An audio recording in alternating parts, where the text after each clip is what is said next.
Welcome back to Widescreen Wonders and Worries. Tonight, Snow White, but not just Snow White. This is Snow White allegedly unearthed from abandoned films. StarLight Studios, cinematic progress with his Snow Woke and the extremely ugly evil queen, and shot in glorious, occasionally terrifying Panavision. Look at the sheer width. That castle, more like a castle suburb. Snow White, fairest in the land, yes, but with eyes so wide they threaten to escape the aspect ratio. Skin like suspiciously smooth porcelain left out in landscape mode, and the evil queen's hag transformation. Panavision gives every wrinkle its own zip code. The dwarfs, 7 little guys spread achingly thin across the screen, and is that dopey enjoying some herbal remedies? Panavision captures everything, folks. Even questionable life choices. Then the prince arrives, mostly jawline, delivers true love's kiss, and she awakens, probably just shocked by her newfound peripheral vision. So this Panavision Snow White, it's an experience, a wide, weird, slightly AI-generated fever dream.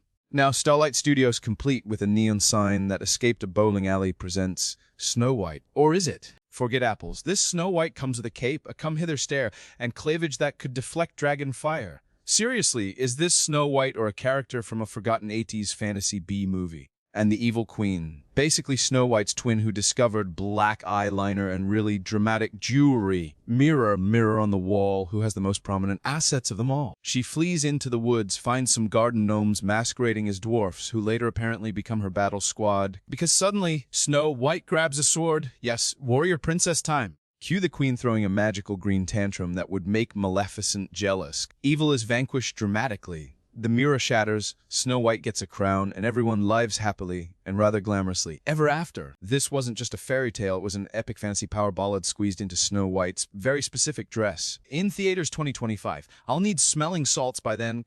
Just went out during this video preparation we gaze upon. Snow White from dark fantasy.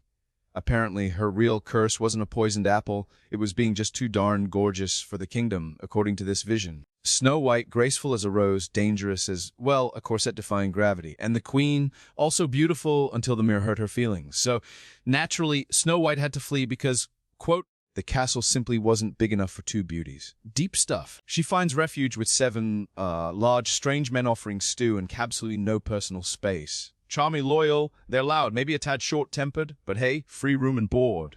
We also get a random, adorable raccoon psychic, because marketing. Peace can't last when the queen's hoppled delivery service arrives. 1 bite, nighty-night. But wait, just when all hope is lost, here comes Prince. No, that's clearly he meant moonlighting. He wasn't just charming. He had timing and biceps. His kiss awakens her naturally. Evil is vanquished in a flashy CGI tantrum, and Snow White takes the throne, ready to rule with more glamour, more danger, and apparently a midriff. Oh, and the raccoon gets the apple. Makes sense. Last but not least, feast your eyes on the fairy tale reboot we've all been waiting for, the very successful video, Snow Woke, and the extremely ugly evil queen. Meet Snow Woke, brilliant, unstoppable, and doesn't need saving. Finally, a heroine for today. And the villain, the extremely ugly evil queen, hilariously, is incredibly gorgeous. It's a commentary on toxic beauty standards. Folks, her crime, being too pretty. And just look at the bravery, Snow Woke holding that down with the patriarchy even though we have a queen sign. Chef's kiss. She's joined by the 7 people of short stature, brilliantly diverse naturally.